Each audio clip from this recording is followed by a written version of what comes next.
The second one is that the Mason is told that the light represents the true knowledge of deity. And the third one is that Lucifer is the light bearer. Now the Mason is urged to reflect upon these words and draw this conclusion.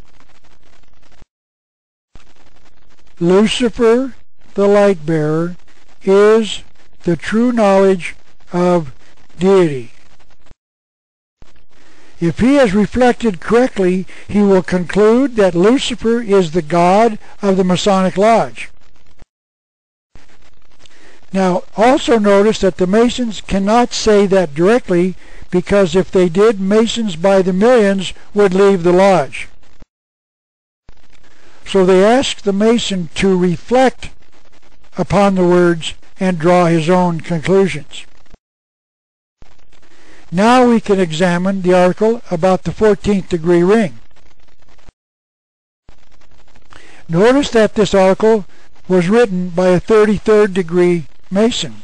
That means the article is official Masonic information because the author has been approved for acceptance into the highest degree inside the Masonic Lodge, and his article is contained in the official magazine of the 33rd degree.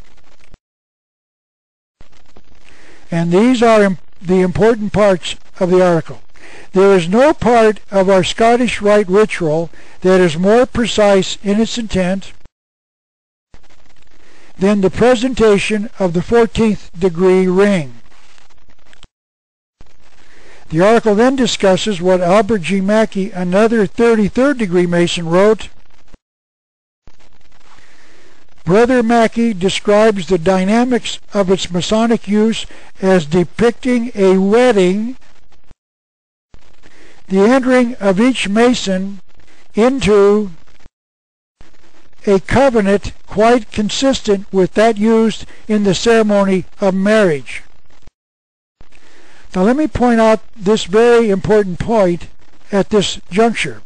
The initiate Mason cannot be entering into a covenant with his wife if he's married, because she is not permitted to attend the ceremony. So he cannot be marrying her. And who would an unmarried Mason be marrying? So one can only ask, who is it that the married or unmarried Mason is marrying? We shall soon discover who this is. This is the cover of the McCoy catalog, and you can see that they supply the Masons with their Masonic materials.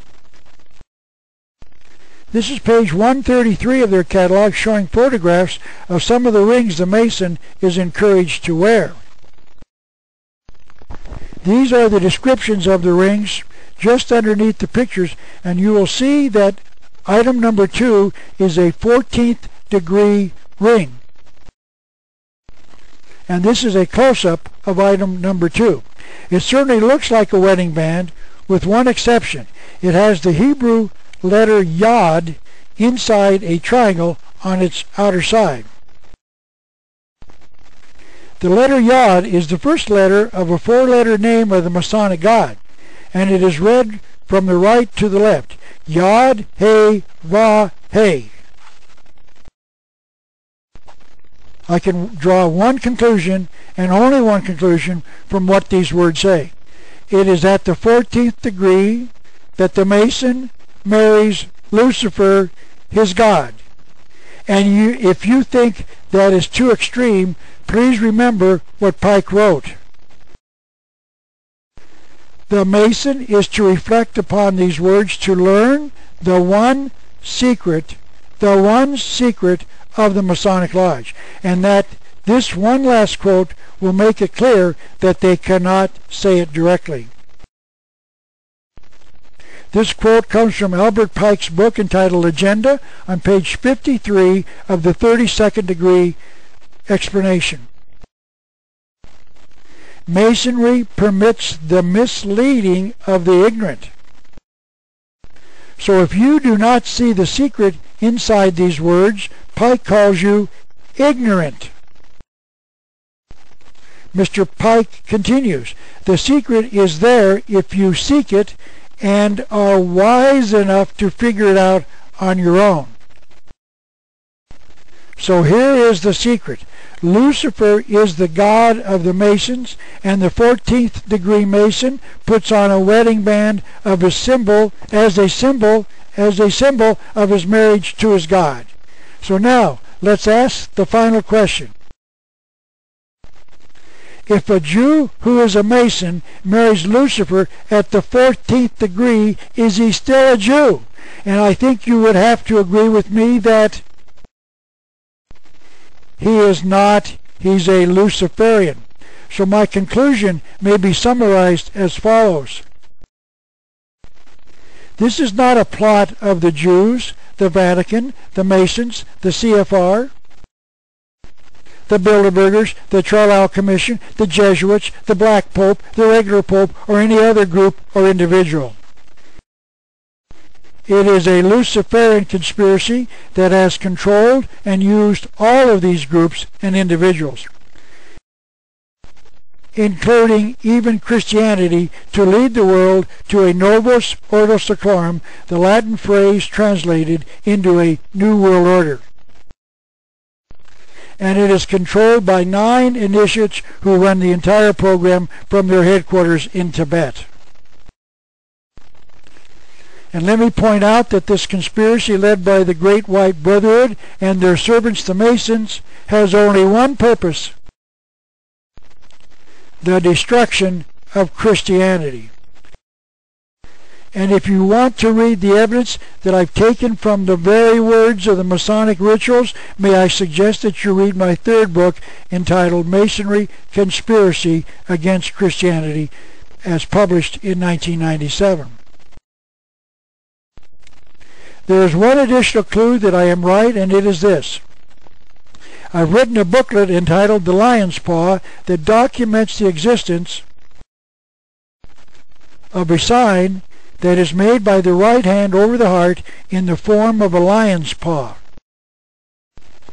It is a sign that the bearer is an initiate of this Luciferian conspiracy and has been born again to Lucifer.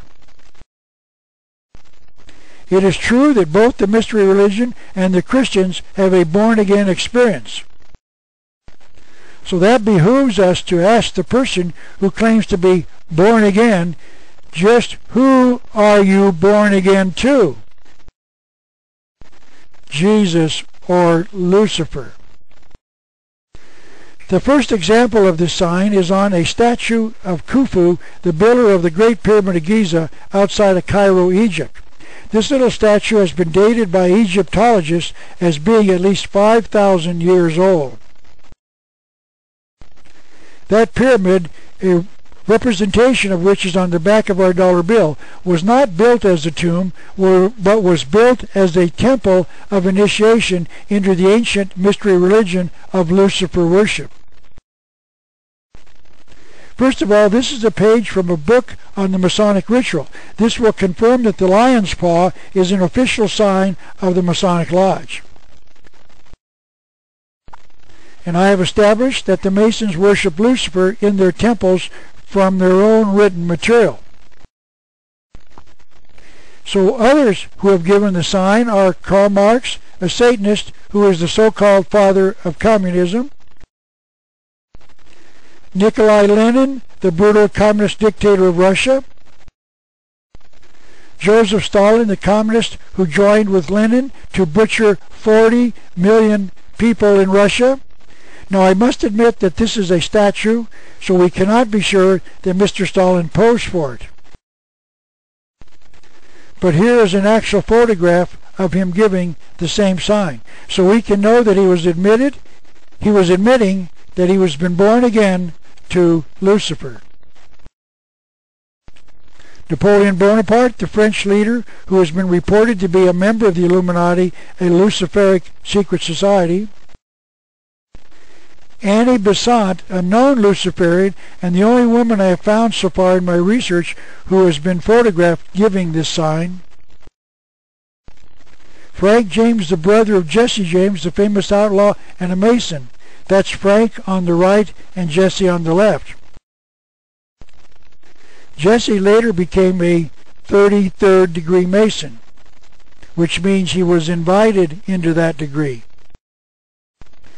Anton LaVey, the founder of the Church of Satan, and President George Washington, the father of his country, a Mason, and quite likely a member of the Illuminati. Now this is an official portrait of George Washington that has been released by the Masonic Lodge. And here is one major clue that this control is extended even into the Christian faith.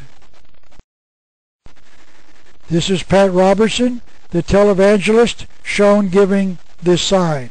Mr. Robertson is not a Jew, but claims to be a Christian.